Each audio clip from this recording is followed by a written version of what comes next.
the whole idea of the nest as a kind of grouping together in a place of growth is really interesting.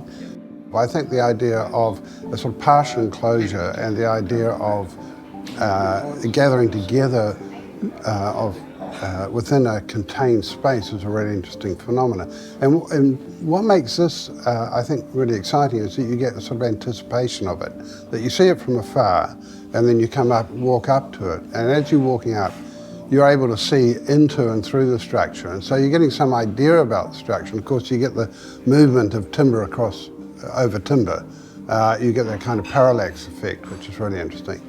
I think this year we were really interested in, first of all, the project as a sort of idea, this notion of a nest sitting in the forest. It's a lovely sort of idea, but I think what really made it a hum was the fact that they dissembled the previous couple of years' work and constructed their nest out of that. And I think, you know, in that you see this wonderful approach to using materials, that what you're seeing is a really interesting evolution of a view that materials are scarce resources, even if they are Pinus radiata, which they are, and we have the stuff, you know, growing over every second hill in the country. And I think that this idea of reuse, the idea of a kind of circular use of the timber, that it is milled and then made into something and then it's dissembled and made into something else again, is a really exciting development in how timber is used in the country.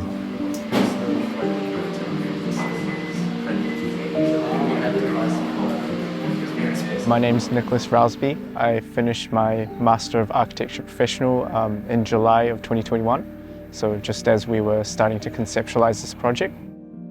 A lot of Pip's involvement was at the beginning stage when we had our initial design that we put forward as the proposal for the competition, and bringing that into his amazing office and getting his advice on how we can sort of develop it based on his feedback and the mentor's feedback. So through his experience, he was able to sort of give us an intermediary where we can keep our own vision but also take in that sort of professional feedback.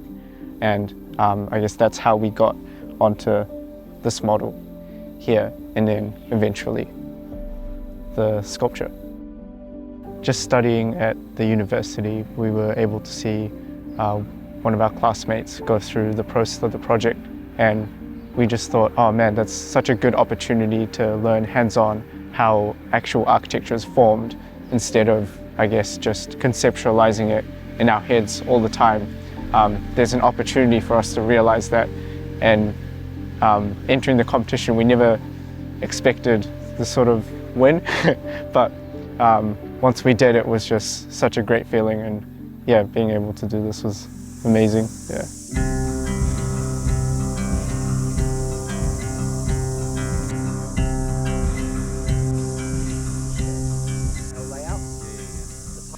The idea is to help them attain some sort of on-site knowledge that helps them progress with their thinking, really. It's to expand their thinking from the design studio and bring it to site, and actually teach them some basic skills that a tradesman would normally need.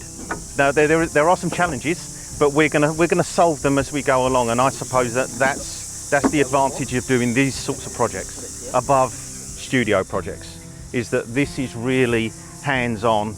This is the reality of what they're going to walk into in the outside world, and it's also the reality of what they're going to walk in with another tradie.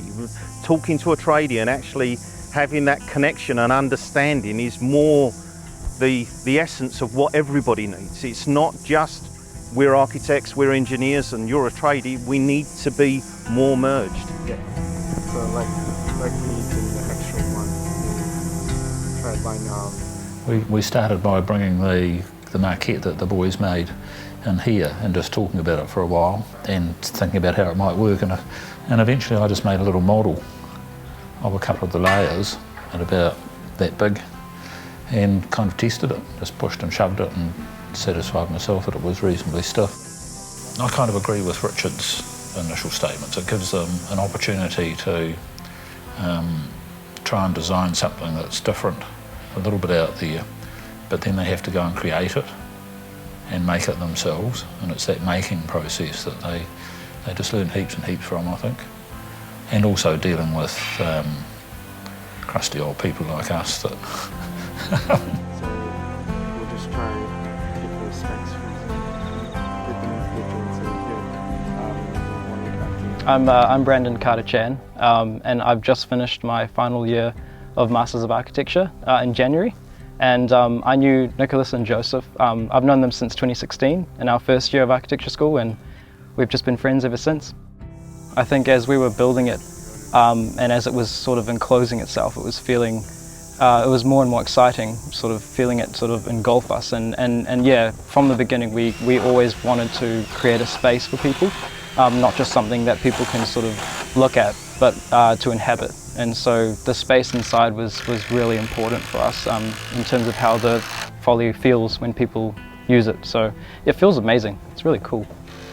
The last thing we see in a design is a render or a drawing or something off the computer or a model. That's probably as close to real life as we get. But being involved in the building of it, not just seeing it come up, but being involved in the actual physical build of it, I think that's really important for architecture students because it's had me appreciate everybody that's involved in a build process, not just the designer, but the people that have to actually build what we create. And being involved in the actual build and everything else, it's had me appreciate all the different kinds of jobs that are involved in a design process. And so I think it's really important to be involved in something like this, because when we go out and have to collaborate with other people, we can talk to them from a point of appreciation and understanding of when they have issues, we know where they're coming from.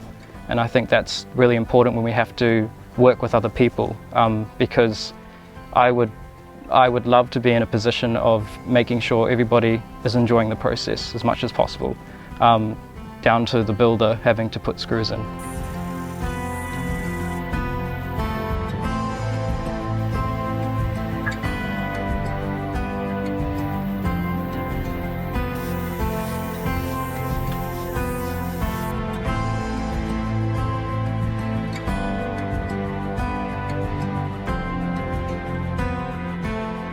Hi, my name's Philip Haycock. I'm from Naylor Love, and we're one of the sponsors for this great achievement here and this initiative that Brick Bay continues to do really well over the last years. We've been doing this for 3 years now, and we're very, very happy to have been involved. It's been an absolute pleasure working with Richard and his Brick Bay team. The fact that it is a nest-like structure, obviously, means that people can go inside, they can sit down, have a conversation, just enjoy the environment, and the transparency of it allows you to see beyond as well. Philip Haycock from Naylor Love, he was able to help us a lot with sort of the construction process. He gave us the advice to employ scaffolding when originally we were planning to sort of just climb around our nest and sort of stack it the same way that we built our model, but the scaffolding played a huge role in lifting these heavy pieces of timber up into all these heights, because I think if we didn't have them, we'd probably get injured quite a lot here.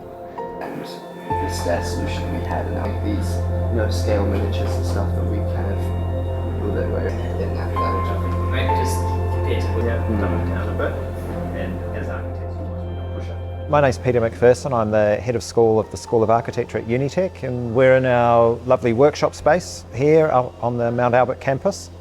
And I think what we see is Richard doing amazing work in the architectural community generally, and I think the Folly out at Brick Bay is just another example of his patronage of architecture. And so for us, being involved with students day after day, week after week, month after month, year after year, for us it's a really logical step to support students, but also early career architects, graduate architects, and actually realising some of their ideas when you really hit the workforce. Materiality is really important. I think the computer is that silent, invisible machine that has no weight, no mass, nothing really exists within it, and it's when you actually start to put it on paper, put it in material, start looking at bits of timber, bits of connecting materials, that's when the magic really starts to happen, and that's when students, early graduates, really start to see the impact of those lines that they draw and what they actually mean. I think knowing how things are made and go together is really important as an architect, as a designer. I think without that, you lose some element of control in the realisation of a piece of architecture. And if you know how things go together, if you can talk to people about how they can make things go together, you build that relationship from architect to builder, fabricator, maker. And I think if you bring those two things more closely together, you're going to get much better results. It's all reclaimed. Subfloor. So I'm Joseph Trace. I'm in my last year of study for my Masters in Architecture. Just finishing my thesis toward the end of the construction process of the Folly. When we decided that we wanted to go from a view of recycling all of the existing material, we instantly had the restriction of, well, we have this much and we have this kind of timber, just a whole bunch of 90 by 45. And so from there we thought, okay, well, we have a rough estimate of what's there. Let's cut them all out and then see what we can make with them. And we decided that a stacking method of having a regular geometry that could just stack with a staggering effect, just bring it out and out and out like a bowl. It ended up seeming like a really, really strong structure as well. I mean, our first models, we kind of, once we'd finished them, we'd kind of picked them up and we're realizing, oh wow, yeah, this, you can toss this around like a football and it's really sturdy and it doesn't really flex very much. And so if it's working at this scale, well, who knows how strong it's going to be when you've got a whole bunch of screws in it. Walk up. It's quite steep. Yeah. No handrail or anything, is it? I think the opportunity's going to be invaluable. I think looking over the last 3 projects I've been involved with, the same thing always happens. They look at this perfect rhino model, they go to site, they learn about material, they learn about physics, they learn about material properties. And that's something that is really missing in today's education. You know, it's really easy to design something and it's really perfect, but by going to site and then building something will teach them skills that they probably will never ever get.